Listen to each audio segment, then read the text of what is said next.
Dean of Academics, Dr. P.N. Magadeswaran sir. So he has rich experience regarding academic and as well as Indian Constitution, and his rich knowledge about our all our student activity. So he is also supported to our NCC activities. So I welcome our today's presenter, Dr. P.N. Magadeswaran sir. I welcome you, sir. Okay, sir. Okay, the session is over to our today's speaker. Thank you, sir. Okay, thank you, Professor Jain. Thank you, sir.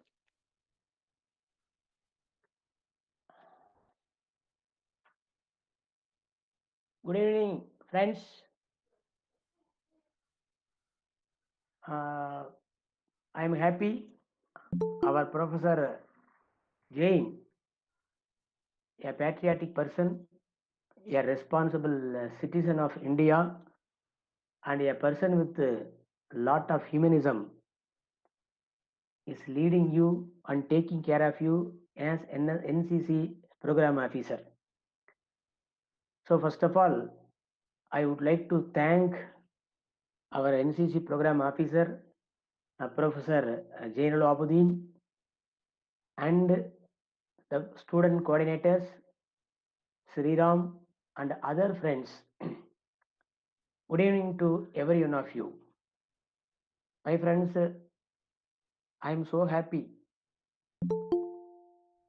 So, people like you in the young age are interested to know something about the Indian Constitution. When we were studying in the school or college education or even in the higher learning platform, we didn't have any kind of exposure to the Indian Constitution. Even the politicians and lawmakers, other officials do not have enough exposure to the Indian Constitution. My friends, this is the fundamental thing. Knowing something about the Indian Constitution,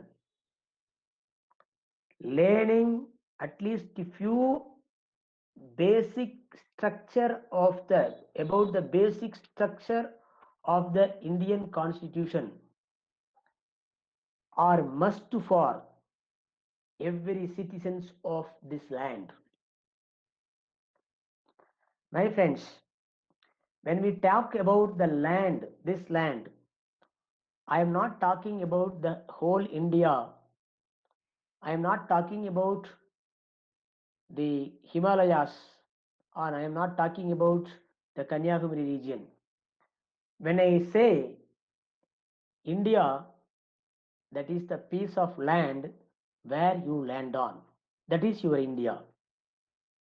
Your India is the piece of land where you land on. When you take care of this piece of land to be peaceful, when you take care of this piece of land, the land where you land on, to be a peaceful area, then the whole India is going to be peaceful.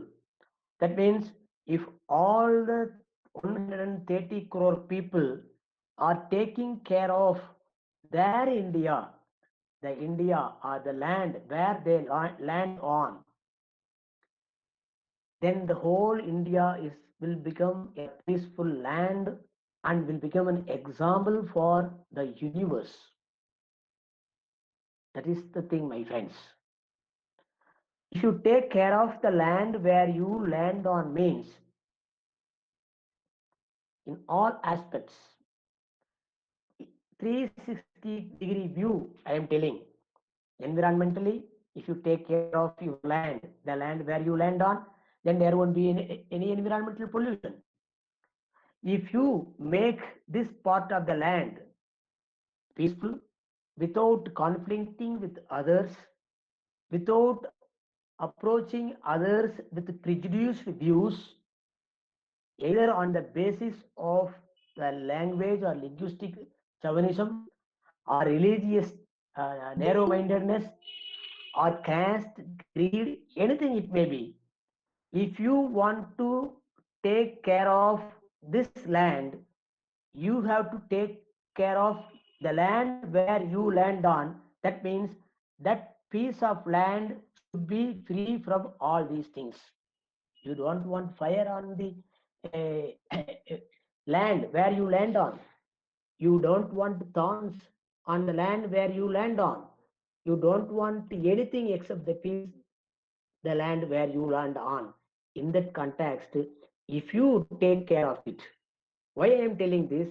Because if you want to see the change in India, the change should start from you, my friends, especially my young friends like you, the student community, where we are expecting the change.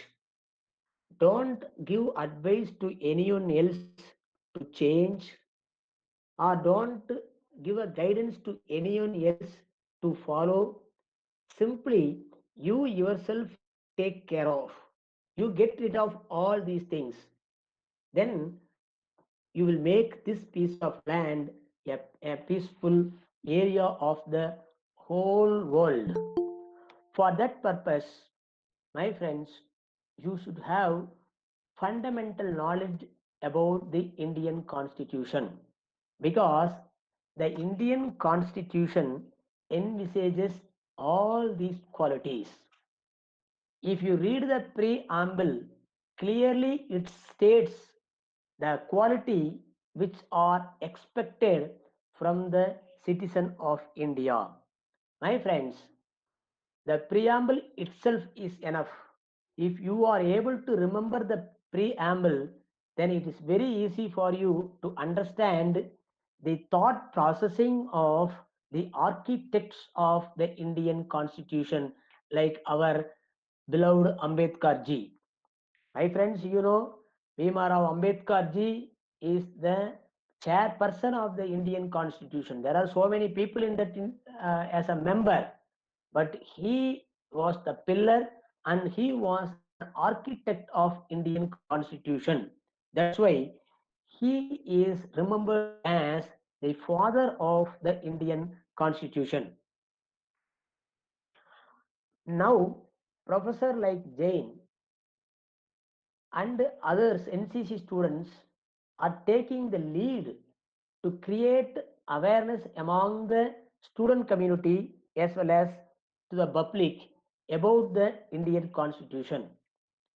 Why we are giving lot of undue advantage or undue importance to the officials, either the police officials or government officials or whomsoever it may be.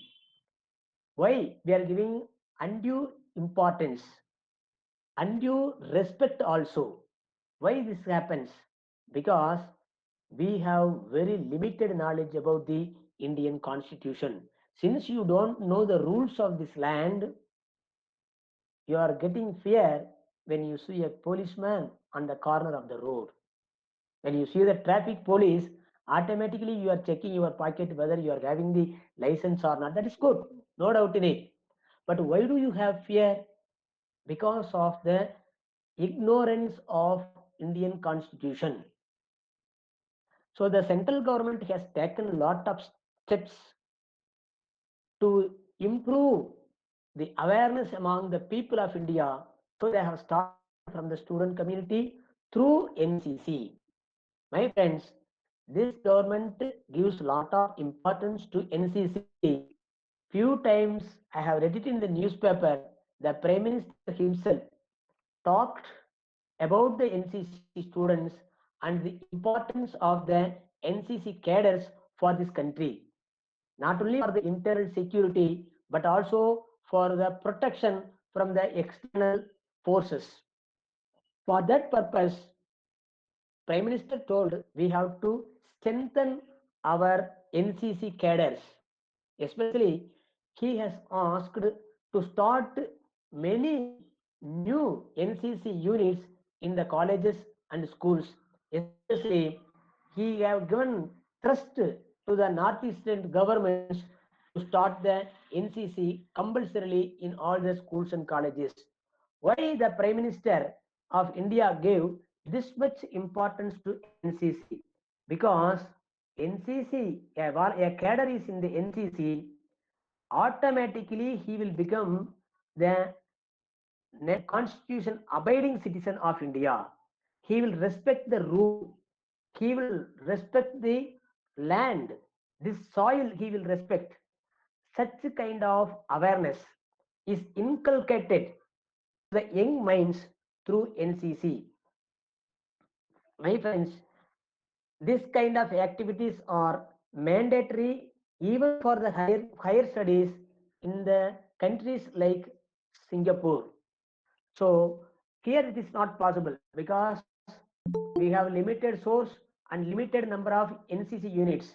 In countries like Singapore, every youth has to participate in the NCC. In the countries like America, all the youths has to serve at least few years in the army.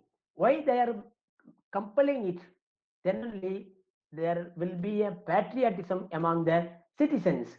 So in that way, the NCC unit of our institution has started a campaign to make awareness or to create awareness among the student community from today onwards.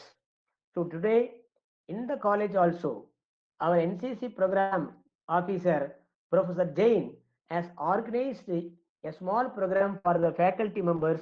The faculty members also came forward and take the oath in front of our main building.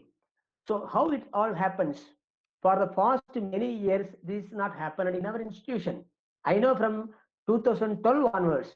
Now all these things are happening because of our NCC students. You are the backbone for patriotism, and you are inculcating the patriotism not only among yourselves but also for the other students. My friends, nowadays, the student community used to talk about the not only student community. We should not blame the student community alone.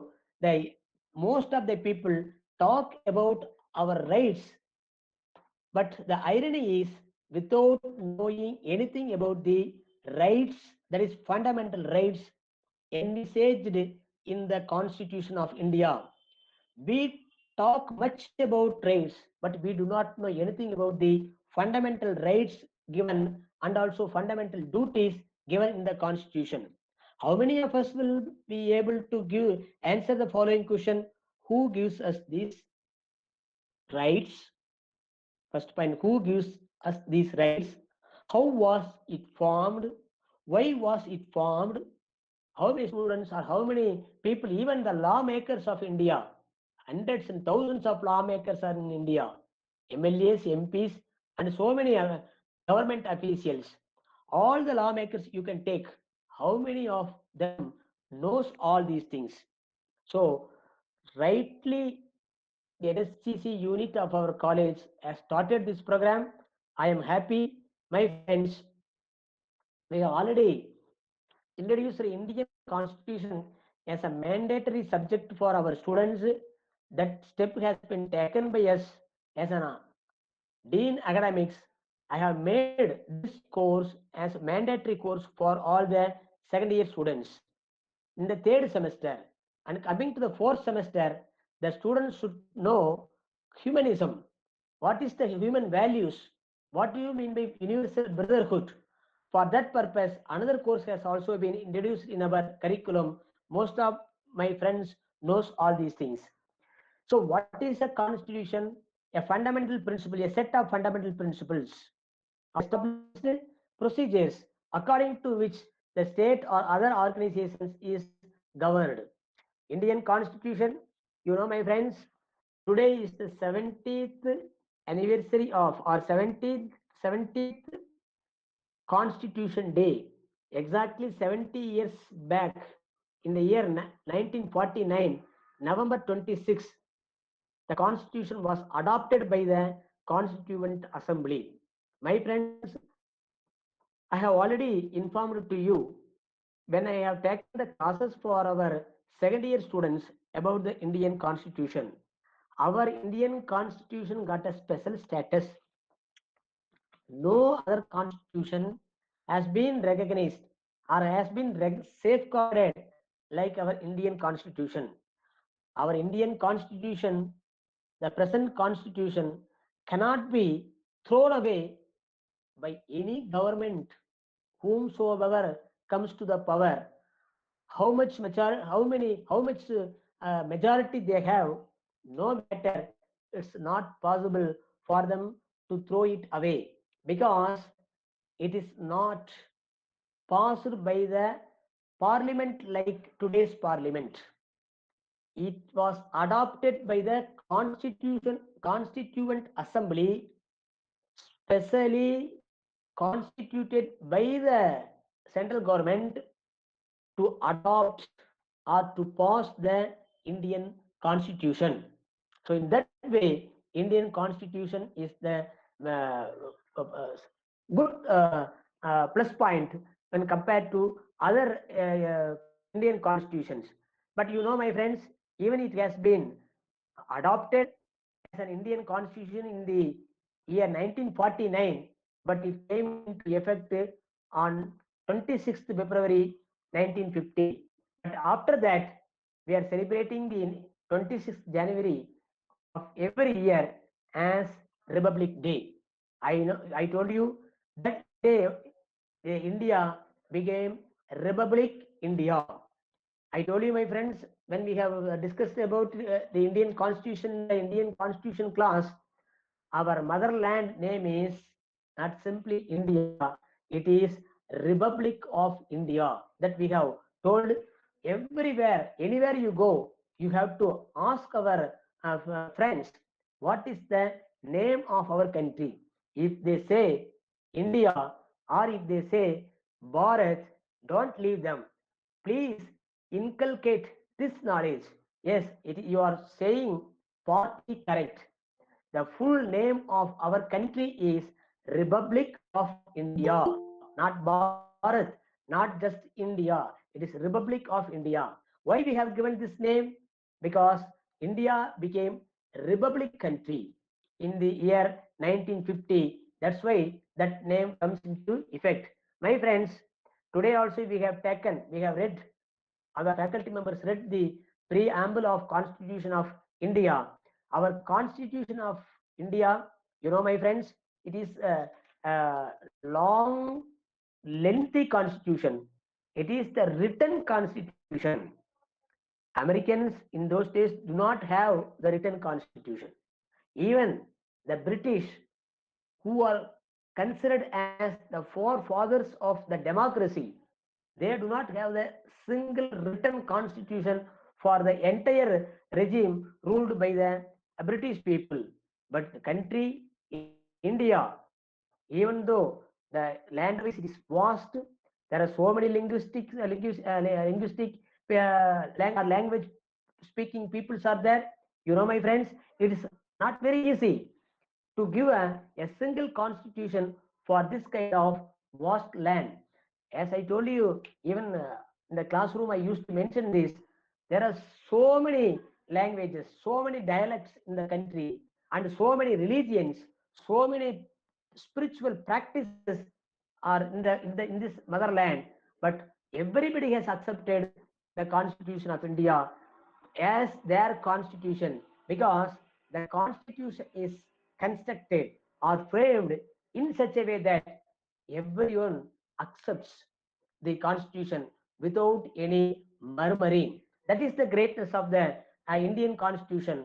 For that, we have to salute the father of the Indian constitution, Bhima Rao Ambedkar ji, and other constituent members. My friends, this land is a sacred land. Whatever the spiritual practices you are following, no issues. This land is a sacred land, and we have a single constitution, and we have a super methodology to follow the democracy. Even last month or 15 days back, You might have heard, or you might have read it in the newspaper, or you might have seen through the television channels. How many confusions, how much confusions, so many confusions in the presidential election of America, but such kind of confusions are not here.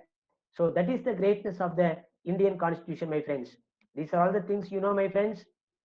Salient features of Indian constitutions, my friends. The preamble that you might have read it, and you might have got the certificate also. Lengthiest written constitution, drawn from various sources. We have explained all those things, how we have framed the constitution. Our constitution is framed just by seeing the constitution of the whole world and taking the best practices of those countries, best rules of those countries, and we have incorporated in it. We have taken something from the USA Constitution, few things from Australian Constitution, Japanese Constitution, Irish Constitution, UK Constitutions. Sometimes I have told our Constitution is a borrowed Constitution, and Ambedkar ji also told no shame to say that our Constitution a borrowed Constitution. Nothing wrong in it if it is a good thing copying it from other countries. So I have told all these things when I met my friends uh, during the class hours. My friends, it's blended with rigidity and flexibility, federal system with the unitary bias, a secular state. Often, people used to say, if these people are coming to the power, then there will be a threat to secularism. My friends, not at all possible. Whomsoever may be at the helm of the affairs, which party rules this part of the land, no issues, my friends. They cannot change it. If somebody says like that, don't be carried away by such kind of willful minds. That's what I would like to say today in this session. Our country is a secular state, and secularism has been added in the preamble, to the best of my knowledge, in the year 1972 through an amendment. So parliamentary form government, fundamental rights, directive principles, fundamental duties, that you have to read all those things. Synthesis of parliamentary sovereignty and judicial supremacy. My friends, parliamentary sovereignty is there. At the same time, the parliament cannot interfere in the judicial system. Even the judicial system can give direction to the parliament. In 1975, the then Prime Minister of India, Srimati Indira Gandhi, has been thrown away from the, or has been asked to resign because she has lost the MP seat in the election. So, integrated and independent judiciary, universal adult franchise. This is also another important point, my friends. Ambedkar and Mahatma Gandhi both are responsible for giving franchise, that is voting power, to common people. There was a lot of confusions, there was a lot of discussions were going on those days, whether to give franchise to all or not. But only two leaders who strongly behind this move, that is to give franchise to all the Indian citizens. One is Mahatma Gandhi ji, father of our nation, and another person is Ambedkar ji. Single citizenship, I think there is a amendment in this case. Now you can have, the foreigners can have Indian citizenship as well as the foreign citizenship. Dual citizenship has been allowed now. Independent bodies, emergency provisions, three-tier government, MP, MLA, and local government. So these are all the salient features of our Indian constitution. My friends, uh, you have to go through the Indian constitution. You should know how much uh, pain our architects constituent architects have taken to give this kind of world best constitution to our people. So we have to be thankful to everyone, and at the same time we have to take at least the fundamental matters given in the our fundamental setup or fundamental points, criterions given in the constitution, even to the common people. I request, no, I cannot request all the student community, but I have the right to request the NCC cadres. They are the right persons. The NCC students are more patriotic. The NCC students are giving more respect to the nationality. The NCC students gives high level importance to the laws of this land or simply constitution. They are going to be the architect of a modern India, or in other words, the NCC students are going to be an architect of a new world. My friends, the world is expecting from this.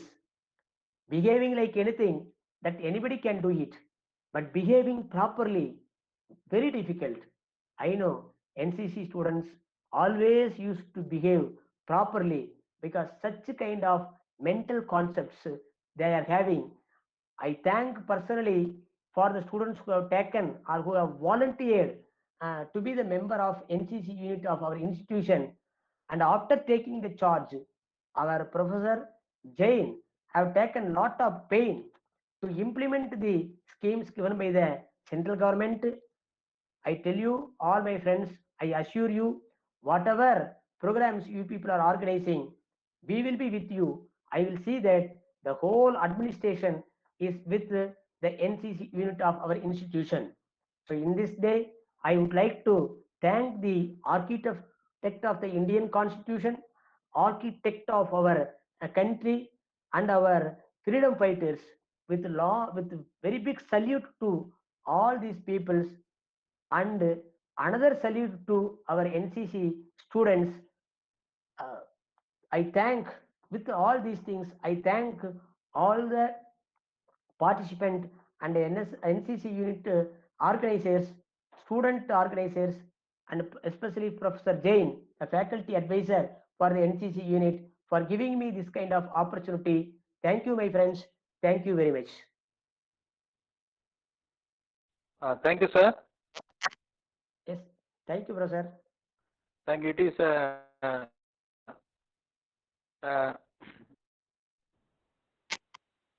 well explained and informative session, sir, regarding Indian Constitution.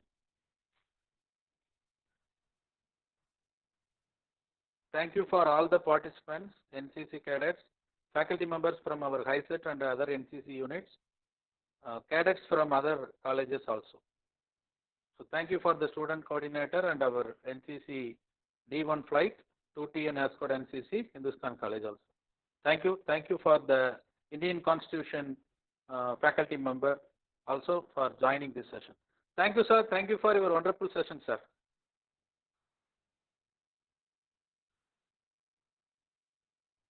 We can wind up the session. Thank you, sir. Thank you. Thank you very much. Thank you, sir.